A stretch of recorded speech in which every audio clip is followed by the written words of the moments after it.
We would have to wait until the beginning of the 20th century for this bust to be discovered among the ruins of the ancient town of Amarna for Nefertiti to become famous once again.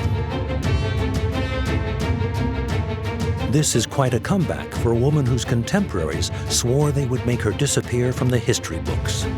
In their eyes, she was guilty of having brought about chaos in the kingdom in the wake of her husband, Akhenaten. But who was she? And what was her true role over the course of such a unique period in Egyptian history? Nefertiti has been fascinating, dividing and setting Egyptologists' brain on edge for over a century.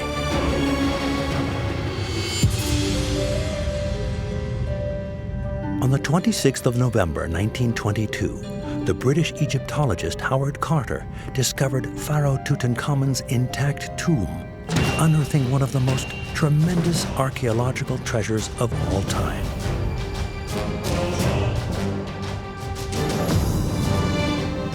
Tutankhamun was but a child when he assumed the throne of the Kingdom of Egypt over 3,300 years ago. This final heir of a family that ruled over Egypt for 8 generations was a descendant of some of the most fascinating characters in the whole of antiquity. The pharaoh queen Hatshepsut, Amenhotep III, the master builder, and the mysterious Akhenaten. For Egyptologists, this family constitutes the 18th dynasty, which saw Egypt become the richest and most powerful kingdom in the world. Here is the story of this incredible golden age, the story of the founders of the new empire.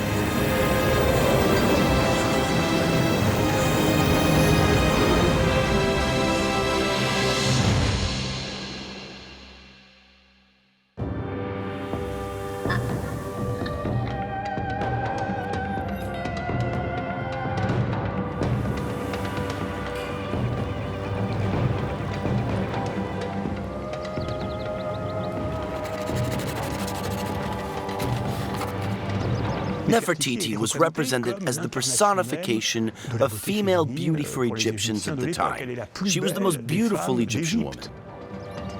More than 3 millennia after her death, Nefertiti has, once again, become the personification of beauty itself for a completely different audience.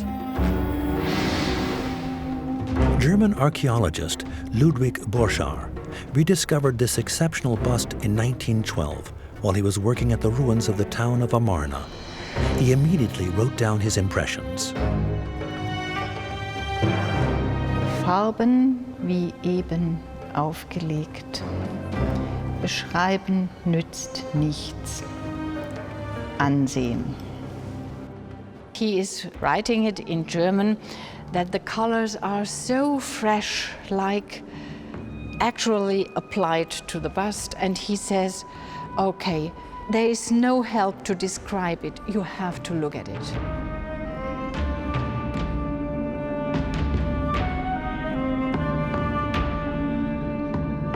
Nefertiti is a character that has fascinated the West since we rediscovered her, and we must recognize that she escapes us greatly in her roles as woman and mother. Her political role, however, is well staged and therefore relatively easy to grasp. Nefertiti appeared in history around 1342 before Common Era, when she married Pharaoh Amenhotep IV, the future Akhenaten. Her beauty very quickly established itself across the kingdom. We can call Nefertiti the star of the age.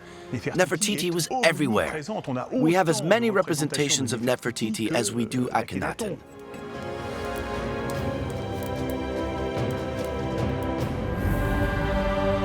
But what do we really know about Nefertiti and her life? Who was she before she became the Queen of Egypt, whose image still fascinates us? The name Nefertiti means the beautiful one has come, so we have sometimes assumed a foreign origin. The first Egyptologists initially thought that young Nefertiti was a princess from Mitanni, a kingdom located on the border of modern-day Syria, Iraq, and Turkey.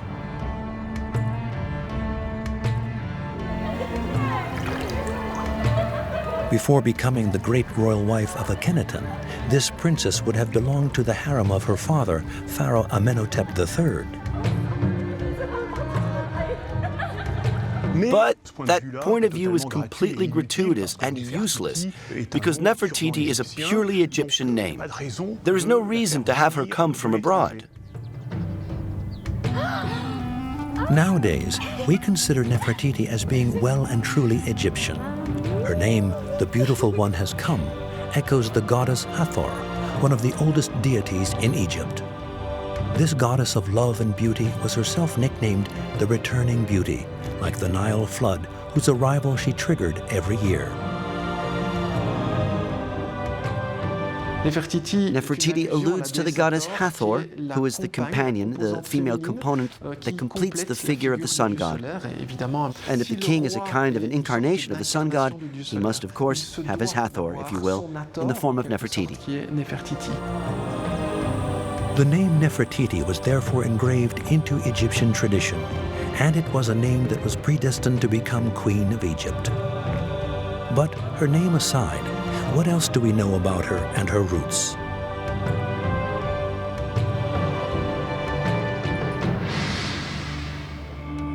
Our search begins in the remains of Akhenaten's town, now known as Tel El Amarna, in the very place where Nefertiti and her husband founded their new capital more than 3,300 years ago.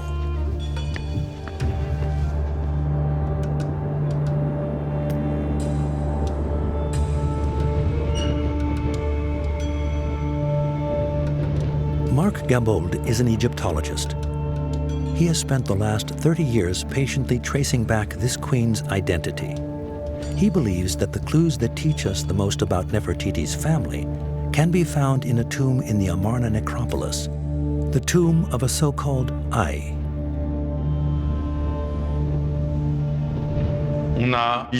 Here we have a representation of Ai, who was a very great dignitary of Akhenaten's court, and who bore the title of favored by the perfect God, the divine father Ai.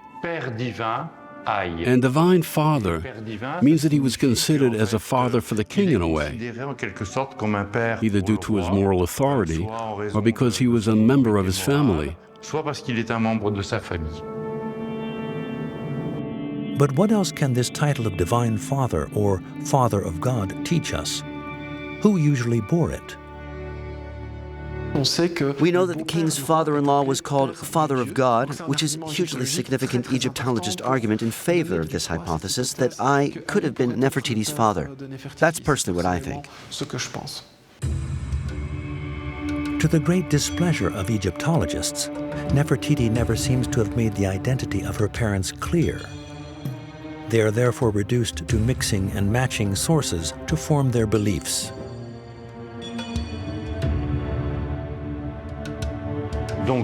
So Ai could have been her father, and this is his wife, the favored one of the perfect God, the nursemaid of the great royal wife Nefertiti,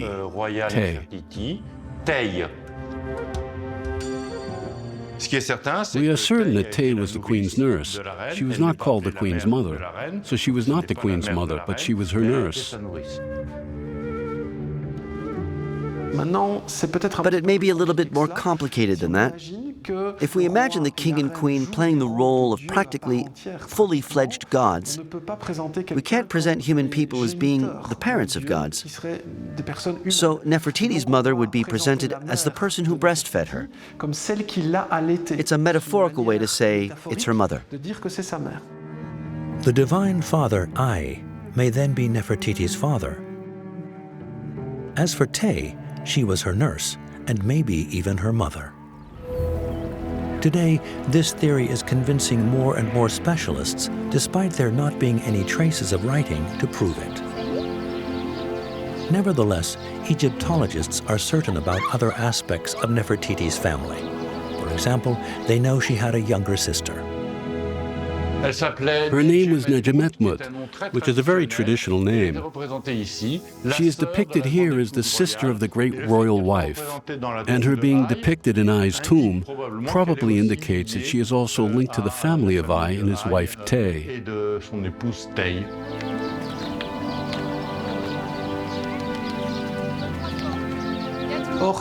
We know that Te and Ai come from the region of Akhmim located in Middle Egypt, where there was a very powerful family of public figures, because this family had already produced the Queen of Egypt, Te. Mother of the young pharaoh Amenhotep IV, the future Akhenaten, Te was the most influential woman in Egypt at that time. She ensured regency of the kingdom for her son for several years. Te undoubtedly played a part in Nefertiti's choices, as she was always present throughout the early years of the reign, and maybe even afterwards. She was consulted as a queen mother. Nefertiti must have been but a young girl when she arrived at the court in Thebes. There is no doubt that she would have first been selected based on physical criteria. Her official goal, her mission, was to make children. There's the idea of the child that the pharaoh will have with his great royal wife becoming his legitimate successor. Nevertheless, the role of the lucky woman was not only limited to giving the pharaoh offspring. She played the role of the essential female who must please both God and her husband, the pharaoh. In any case, her role was very erotic and very sexual from a symbolic point of view. She was supposed to endlessly arouse the god's desire so he didn't lose his procreative power. He created the world, but he must continue to be excited in order to ensure Egypt's longevity.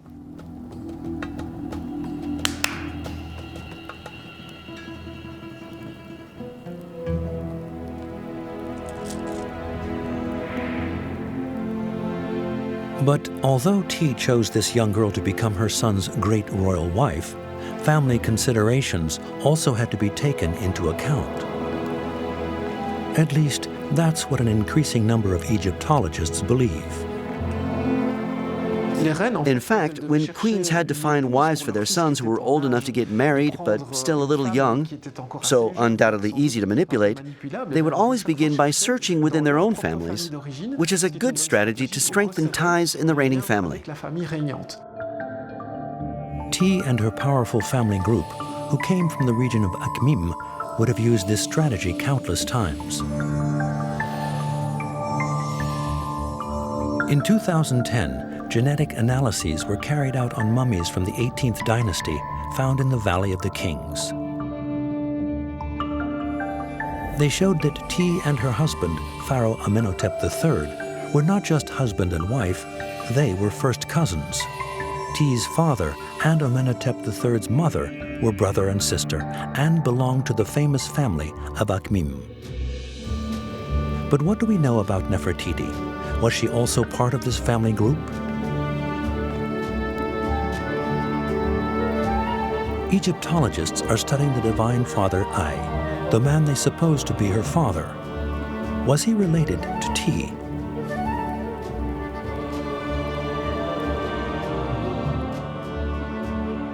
There is a strong link between Ai and Akhmim, and since Te, Amenhotep III's wife and Akhenaten's mother, also came from Akhmim, there's a good chance that they are brother and sister. In any case, we can see that Ai was an extremely important person in the court, so that would fit well with there being a close link with the family. If Ai and Te were brother and sister, Nefertiti would have been the queen's niece and, therefore, her husband Amenhotep IV's first cousin. It was a way to further strengthen links with the Akhmim family, now over 3 generations. There was a very logical continuity in this alliance between the dynasty and the powerful Akhmim family. Egyptologists would need to compare the genes of T and I to confirm this hypothesis, but I's mummy has not yet been found.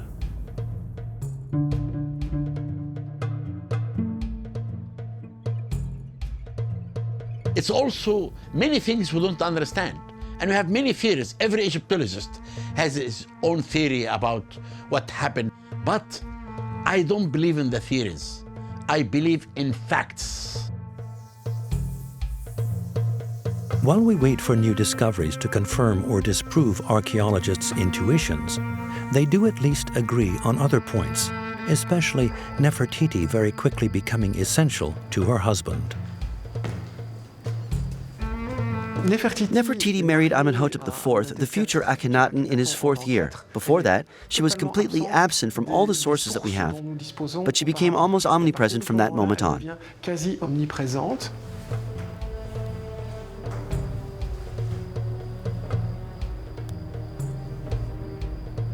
She is always mentioned or depicted by the pharaoh's side in the texts and images that he had made. Their marriage also represented the beginning of the large religious shift that he undertook.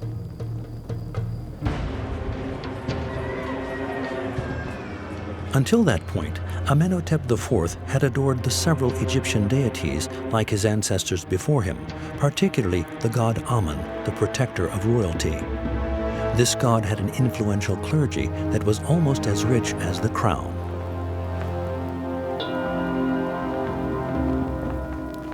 We should bear in mind that Amun's clergy was all-powerful at the time. It was almost a kind of state within the state. But Amenhotep IV banned the worship of traditional gods when Nefertiti appeared. He abandoned the god Amun and relegated his clergy to a subordinate role.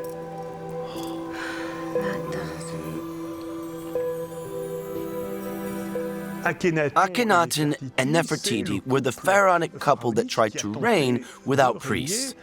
The traditional pharaonic institution of the 18th dynasty had two sides, so to speak. There was the pharaoh on one side and the priest on the other. It was two sides of the same coin. Nevertheless, Amenhotep IV breached that tradition and decided to go without Amun's clergy, choosing to devote himself to one sole divinity that he called Aten. This divinity was the light produced by the solar disk.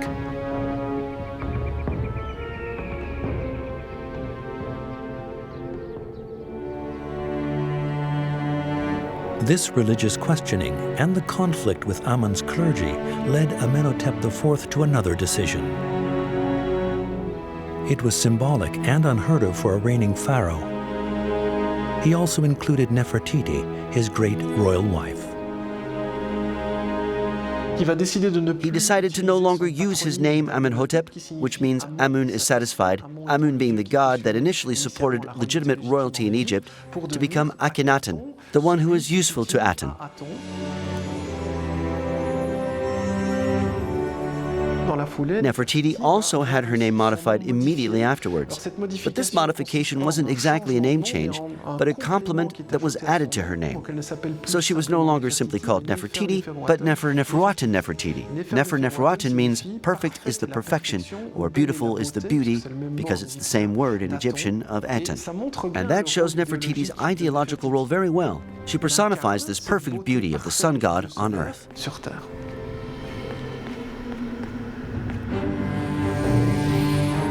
Placed under Aten's protection, even down to her name, Nefertiti was distinctly at the center of Akhenaten's project.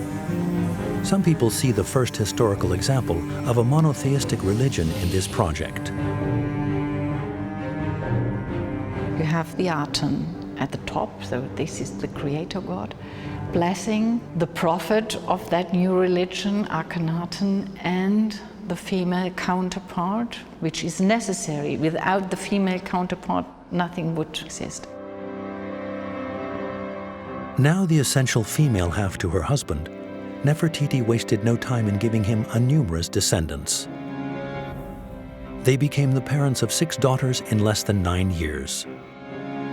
The princesses show this royal couple's productivity. Since they are a kind of human representation of the god Aten's creative capacity, their offspring proves their generative capacity.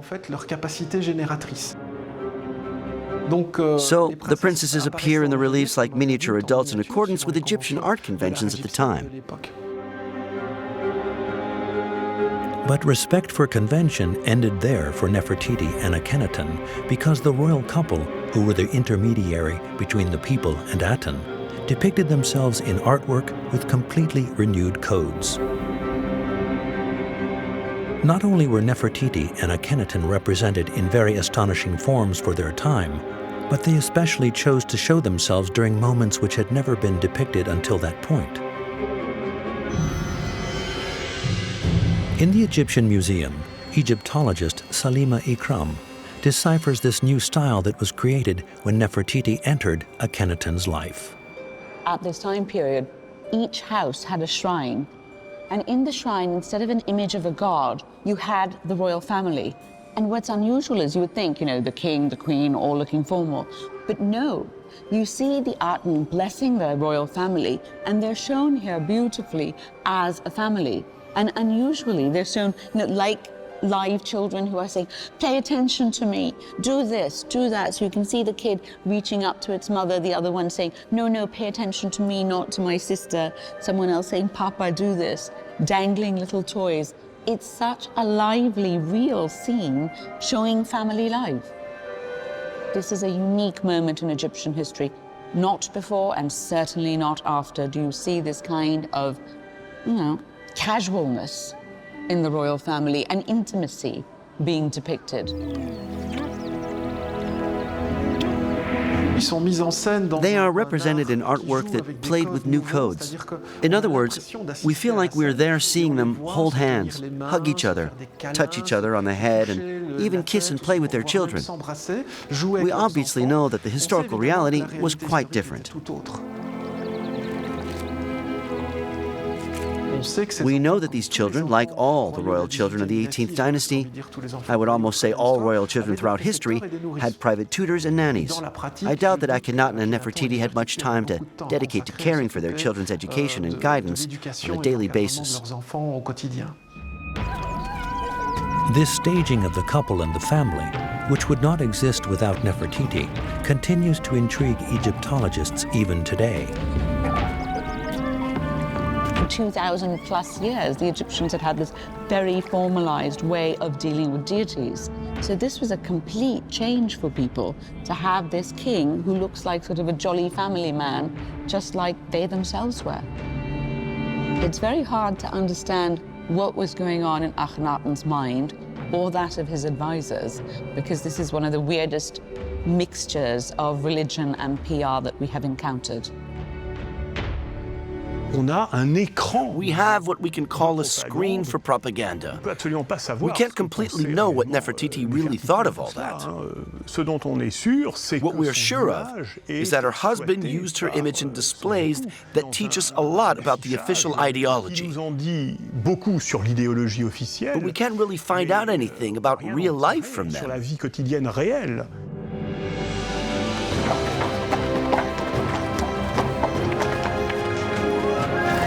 In around 1338 before Common Era, in the 8th year of the reign, the royal family and the whole court moved to Akhenaten's new desired capital city in the center of Egypt. The city, whose current name is Tel El Amarna, was christened Akhenaten and was the perfect setting to have all eyes focused on Nefertiti and her husband.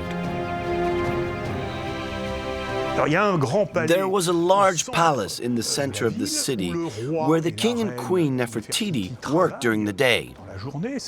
That was where they received their guests and granted audiences to civil servants. And there was another palace 2.5 kilometers to the north of the palace in the city center, which is the palace where the pharaoh and the queen spent the night. That allowed the king and queen to travel every day. We can still see what these daily traditional journeys looked like in the tombs surrounding the old city. Nefertiti and her husband made them before the eyes of their people who gathered to catch a glimpse of them. The city of Tel Amarna extended over a dozen or so kilometers from north to south with palaces, sanctuaries, and altars to make offerings. The best way to travel was to travel by chariot. Apart from the distance, there was also the fact that the king, whose person was sacred, was only supposed to set foot on floors that were as pure as he was. Floors that were pure for the king were palaces and temples. I would say that he wouldn't step on the ground between the spaces because he was generally on his chariot. And Nefertiti was the same. Today, we can but guess what Nefertiti's silhouette looked like on her chariot. Her face and even her hands were hammered a long time ago when Akhenaten's religious freeform ended. But what remains of this fresco very clearly shows one of the rare privileges that Nefertiti enjoyed. We didn't see any women depicted in chariots before that. So we have a sort of knot of equality, because you can see that the queen's chariot was a little smaller, but of inevitable parallelism between Akhenaten's kingdom and Nefertiti's kingdoms that accompanied him. So they shared, not in equal parts, but they shared royal characteristics.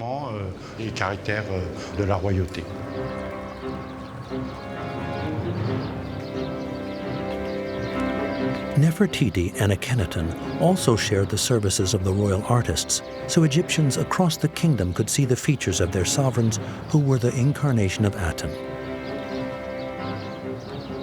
Queen Nefertiti and her perfect beauty were their muse.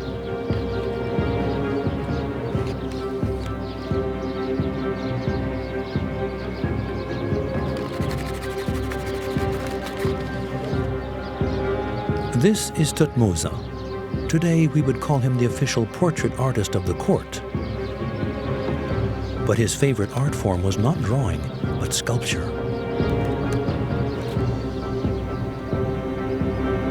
Once he had finished his drafts, the sculptor would leave the palace to go to his workshop located a few kilometers away. We know he lived in quite a chic neighborhood. His neighbor was the chief general of the police force of Amarna, we could say. So it was quite an important residential area. We know he had a chariot, which is an obvious sign of economic and social wealth because there were stables to house his horses. It's actually thanks to a horse blinder with his name on it that we know his titles, where he's presented as a sculptor and commissioner of works.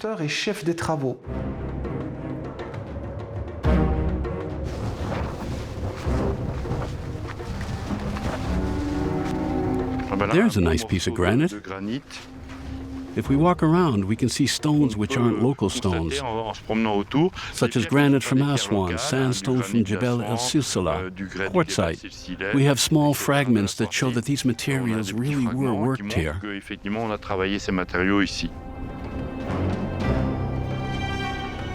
And these are the bricks from the 14th century before the Common Era, which were made in Akhenaten's time. They're original bricks from the house. It was during a German excavation campaign in 1912 that archaeologist Ludwig Borchardt unearthed Thutmose's workshop in Amarna. Borchardt had the area cleared on December 6, 1912, and he discovered a set of plaster and stone models which visibly depicted members of the royal family. And in that very spot, there was an upturned bust.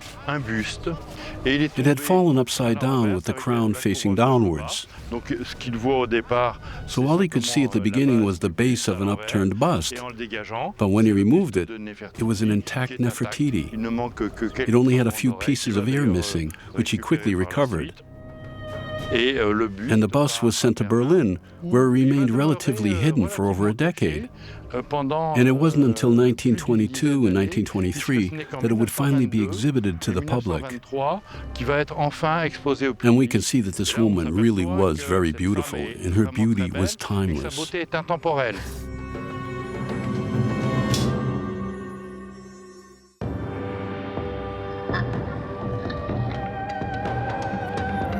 Since then, Nefertiti has become an icon of the Egyptian Museum in Berlin, where her bust is exhibited in its own room and almost 1 million visitors come to admire it each year.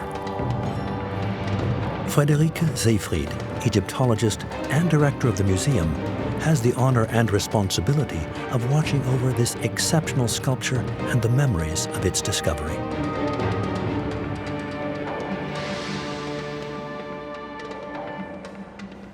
Yeah, that's the digging diary of Ludwig Borchardt. And like it was the normal way, the participants of the digging mission, they wrote down every day what they did and what they found. And here we have the entries of the 6th of December 1912, and on page 43 he made a short sketch of the bust of Nefertiti, 47 centimeters high. And he is writing it in German that the colors are so fresh, like actually applied to the bust. And he says, there is no help to describe it, you have to look at it.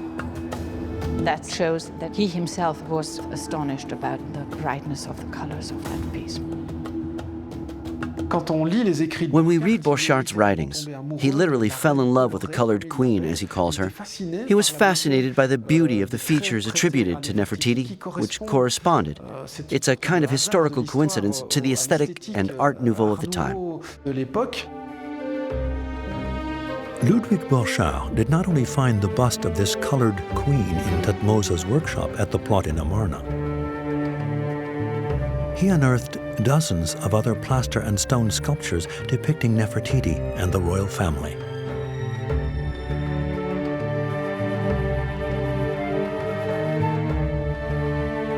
The other centerpiece is a bust of Akhenaten of the same size as Nefertiti's, but it is in worse condition and has lost almost all its color. This bust of Akhenaten is kept in Berlin, like Nefertiti's bust, but it has a double which is kept in the Louvre, and which proves that reference busts were made in ancient Egypt, so that Akhenaten and Nefertiti were always represented with the same faces in the different workshops throughout the kingdom.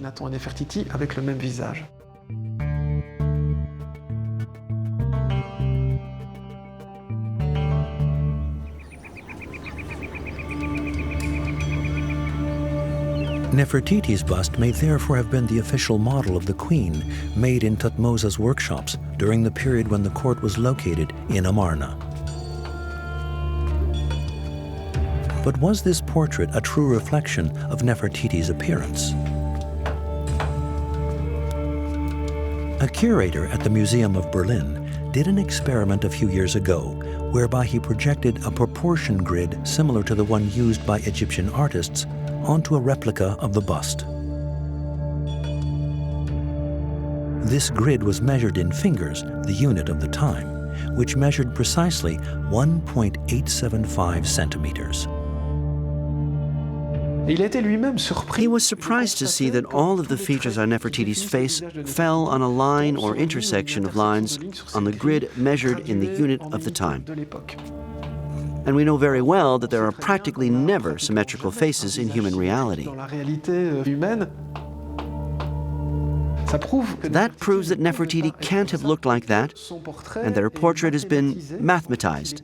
In fact, it's been constructed exactly as if software such as Photoshop had been used, which we now use today for models and advertisements. We can imagine that she was undoubtedly very beautiful, but she couldn't have been as perfect as Thutmose created her in his famous bust.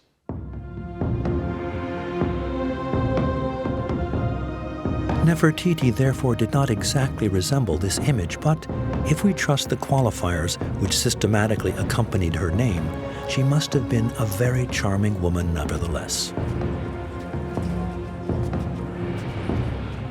The texts describe her as the one for whom the king's heart rejoices in his house, the one whom Aten gets up to love and give glory to, and the one whose voice and forms delight. Nevertheless, Nefertiti was not Akhenaten's only love, however perfect and delightful she was.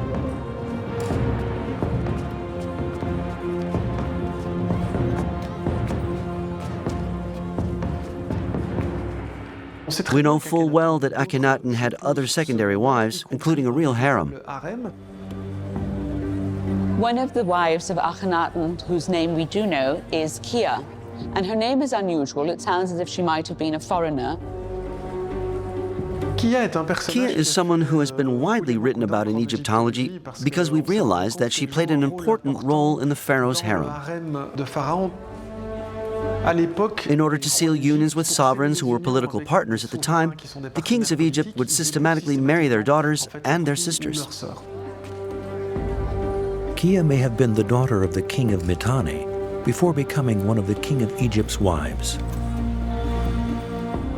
Kia had her titles, and she was really the beloved wife of Akhenaten. She didn't have the same kind of honors as Nefertiti did, but she was clearly quite favored because her name crops up again and again on objects that we find at Tel el Amarna.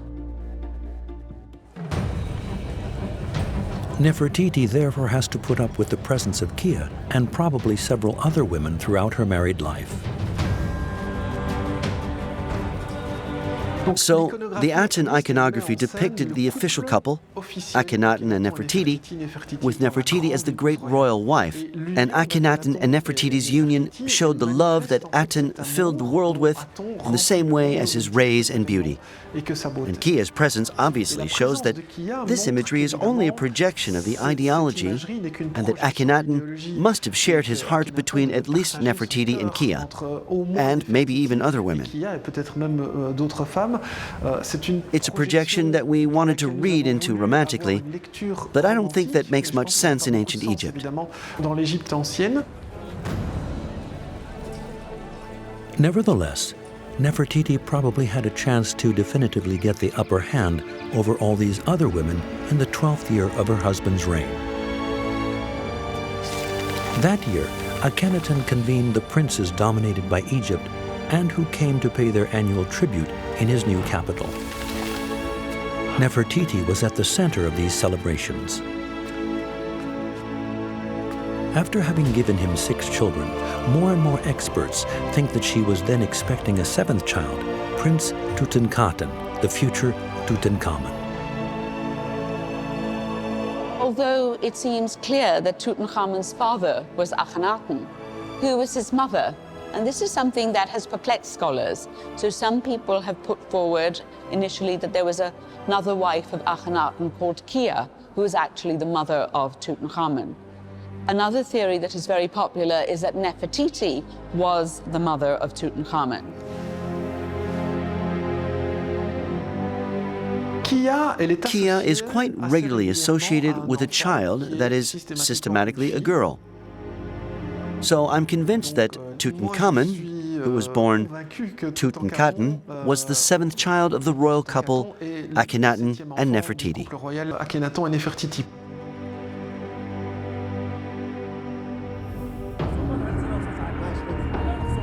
Science tried to bring an answer to the experts' disagreements and resolve the mystery of the identity of Tutankhamun's mother in 2010.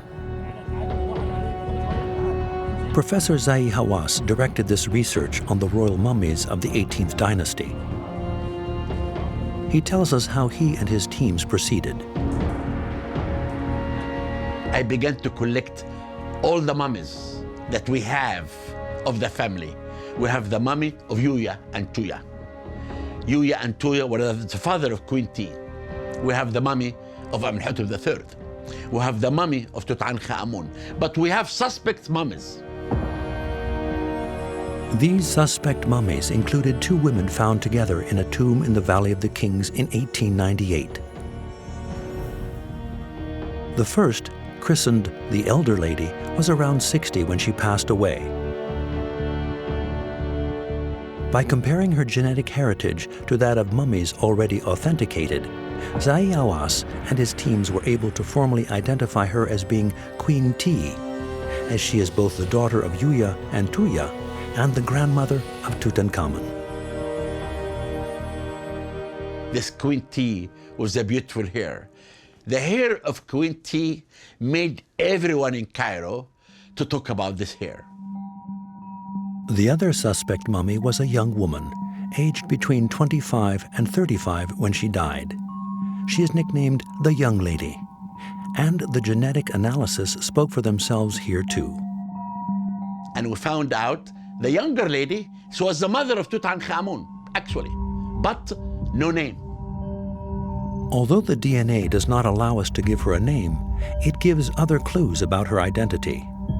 She was the daughter of Amenhotep III and Queen T. Means Akhenaten married his own sister. That's new. But I found out actually that we have no name for her. But we know that Amenhotep III and Queen T had 5 daughters. This could be one of them. According to Zahi Hawass, Tutankhamun's mother is thus neither Nefertiti or Kia, but one of Akhenaten's sisters. Nevertheless, other renowned Egyptologists have drawn radically different conclusions from the same data. If we look at the DNA now, it looks like the DNA of a brother and sister. But if we go into more detail, the team didn't account for there being marriages within families. The analysis also confirmed that T and Amenhotep III were definitely first cousins because their parents were brother and sister. But if T and I were also brother and sister, like these experts believe, Nefertiti and Akhenaten were also first cousins. If we look at it from a genetics perspective, it's impossible to tell the difference between uterine brothers and sisters and double cousins from a biological point of view. So people who are cousins on their father's side and their mother's side, because they have the same second-generation ancestors, they actually have the same genetic baggage. For these experts, Zahi Hawass's analyses clearly show that the young lady was Tutankhamun's mother. But they think that she is the very same Nefertiti.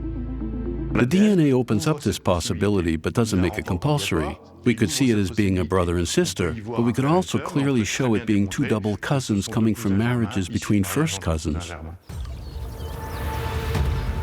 Although the identity of Tutankhamun's mother is still dividing experts, one thing that is certain is that the happiness of this royal family broke, and the sky quickly darkened over Egypt very soon after the birth of Akhenaten's only known son.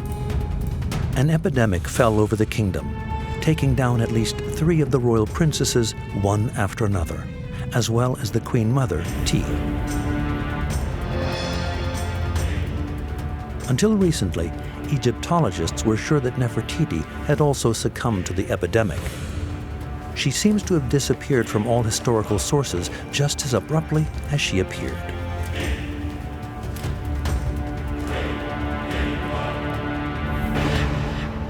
Meritaten, Nefertiti and Akhenaten's oldest daughter, was promoted to new functions in her place. The royal family has just been slaughtered. So we're left with Akhenaten, 2 of his daughters, the first and the third, Ankhesepaten and Meritaten, and then Prince Tutankhamun. In the final documents of Akhenaten's reign, we can see that Meritaten took on a role of the great royal wife.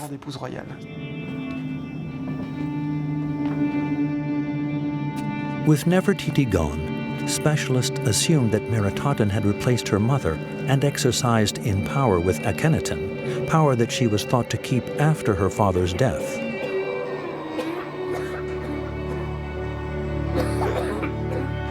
Akhenaten's successor was expected to be Meritaten, his oldest daughter. And of course, that was all shaken up with the arrival of Tutankhamun.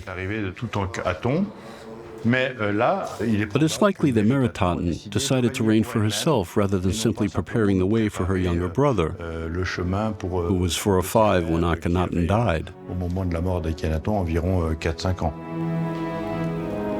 Egypt was in a state of doubt when Akhenaten died. There was an epidemic and a series of deaths, but the kingdom also suffered its first military defeat in a century against the Hittites in Syria-Palestine.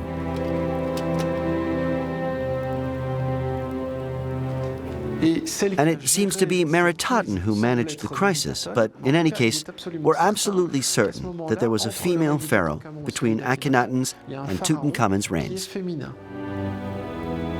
Up until now, most Egyptologists therefore saw Meritaten as the mysterious female pharaoh who firstly shared power with Akhenaten before succeeding him.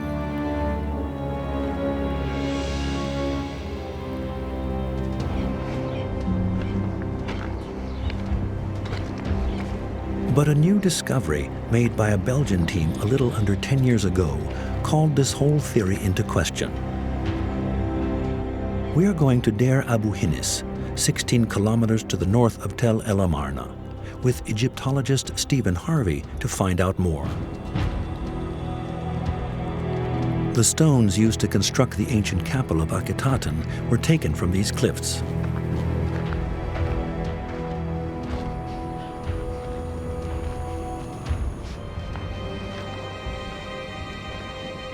So I'm inside this immense limestone quarry. It's really an open gallery, which was not built to be a cave. It really is the remains left behind from the taking out of tens of thousands of blocks.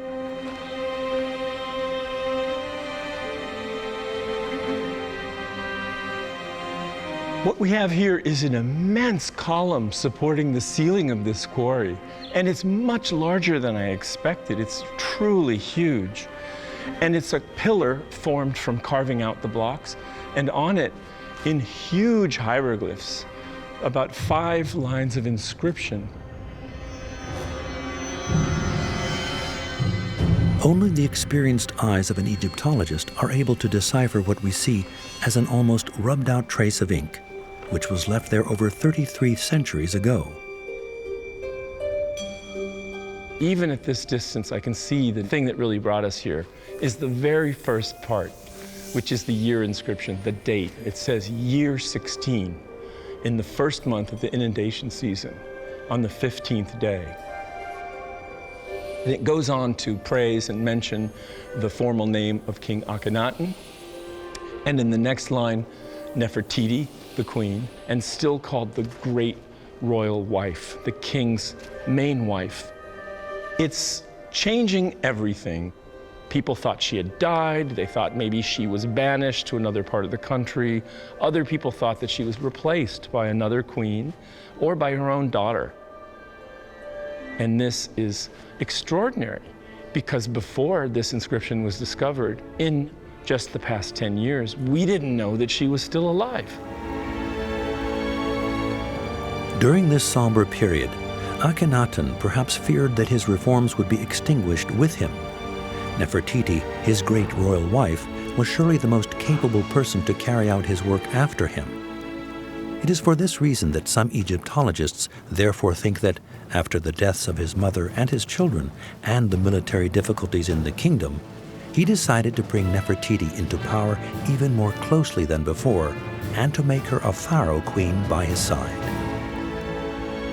I really believe that Nefertiti, when she became the co-regent, she really had a very important role in the life of this man. She controlled him, and she controlled the country in that time. And in my opinion, she was very strong. To add to Egyptologists' confusion even more, another pharaoh seems to have appeared and quickly disappeared at that time. His name was Smenkhare. I don't really believe that Semenkhare is a name existed at all. I believe that the reason that Nefertiti disappeared because she became the co-regent and it changed her name.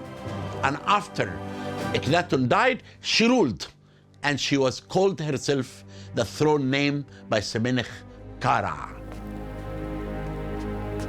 We have a pharaoh called Smenkhare, and his other name, because the Egyptian pharaohs had more than one, is Neferuaten. But interestingly, this is also a name used by Nefertiti, Neferuaten. So it's more and more clear that Nefertiti is assuming the role of pharaoh in the wake of her husband's death. The new scenario that some Egyptologists now envisage is that Nefertiti reigned as pharaoh. Her oldest daughter, Meritaten, may have played the complementary female role by her side that was essential to the smooth running of the world. We have 3 or 4 years there where Egyptologists and historians are not at all in agreement. But an element that almost everyone agrees on is that the pharaoh queen initiated a return towards traditional religion. The exclusive worship of Aten was abandoned under her reign, which lasted around 3 years. Egyptians progressively reconnected with their traditional deities, and Amun's clergy regained influence and power in Egypt.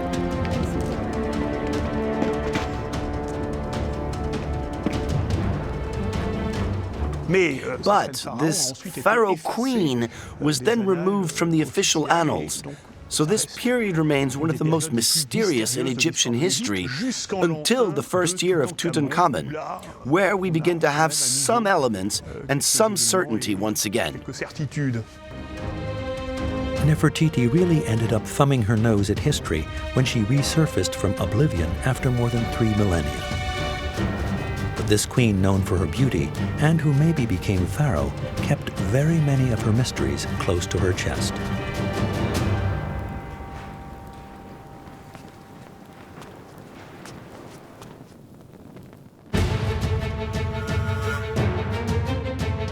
Tutankhamun, a famous name throughout the world. There were 250 kilograms of gold and objects of extraordinary finesse in his tomb, which was discovered a century ago. But what do we really know about this pharaoh? Crowned at 8 years old and dead at 18, he only reigned for 10 years. His lightning reign took place under supervision. How did this young king become so unmissable?